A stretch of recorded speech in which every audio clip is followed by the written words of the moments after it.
Hi everybody, and welcome to Beanieseags Gaming. In this video, I'm going to go over some highlights of patch 23 for Fallout 76. Now, this patch has a few things in it that caught my attention, and I wanted to make this video to share my thoughts on which ones stood out to me. Now, I'm not going to cover every single detail, but I just wanted to go over a few highlights, and then I'll add the link in the description of the full patch notes so you guys can go over it.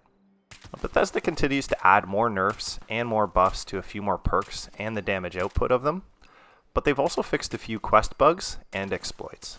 So that's what this video is going to take a look at. Now, as always, if you enjoy my videos, don't forget to subscribe, smash that bell, and give the video a like to help the algo. But let's take a look at some of the highlights of patch 23. The first thing I want to take a look at is the bug fixes to allies. For those of you who like to dress up their allies in costumes, they've now fixed the bug around ally apparel. So now, when you scrap an ally station, it unequips whatever outfit you'd placed on your ally. Another fix was with the Settler Forager. You know, the pull my finger dude? Pull my finger, get a prize. He will now properly give his ally quest, which usually has you retrieve a weapon cache, and rewards you with a legendary weapon for completing it. A new weapon is a great find for any scavenger, and I know where you can get one. When it comes to some of the graphics and texture fixes, they've made a few adjustments to some of the apparel. So now certain apparel will appear as intended. This includes some of the animations on a few items like the Blood Eagle gun skin. One thing that stood out to me that there is now a fix around is the mutant hounds incorrectly displaying the glowing effect. A common daily or weekly challenge is killing glowing animals, and killing these glowing mutant hounds wouldn't register as they weren't intended to be glowing, but were showing as such. So Bethesda has now made that fix. For camp and workshop items, they made a few fixes to certain exploits relating to the blueprinting. And you're now able to correctly add wallpaper to wall variants that have windows.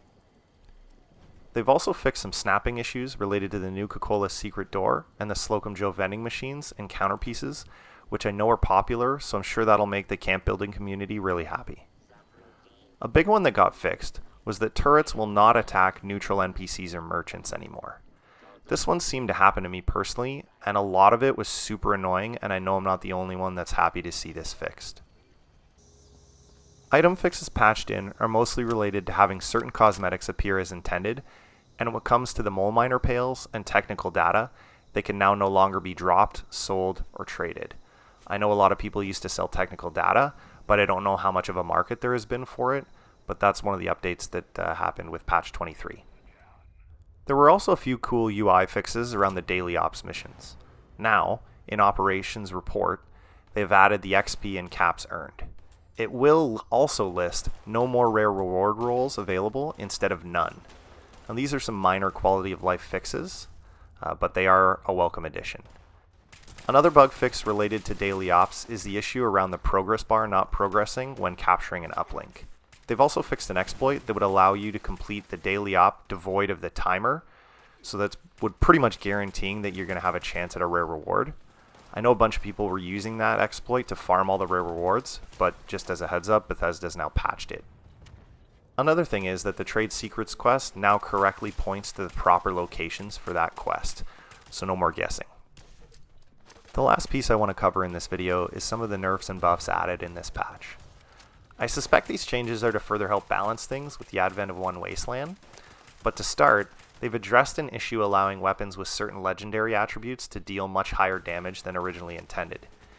These are the so-called magic weapons that you might have heard about.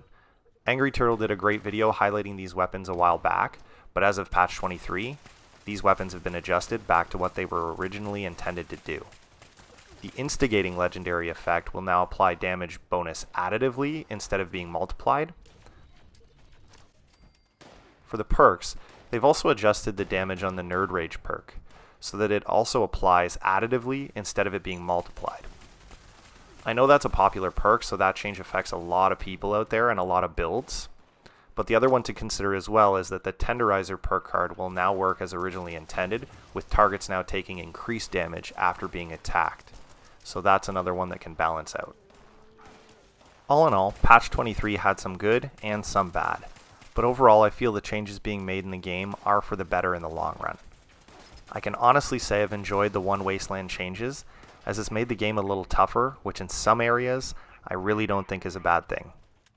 So that'll do it for this video. If you enjoyed the video, don't forget to give it a like, subscribe to my channel, and ring the bell to get some notifications. But as always, thanks for watching. Cheers.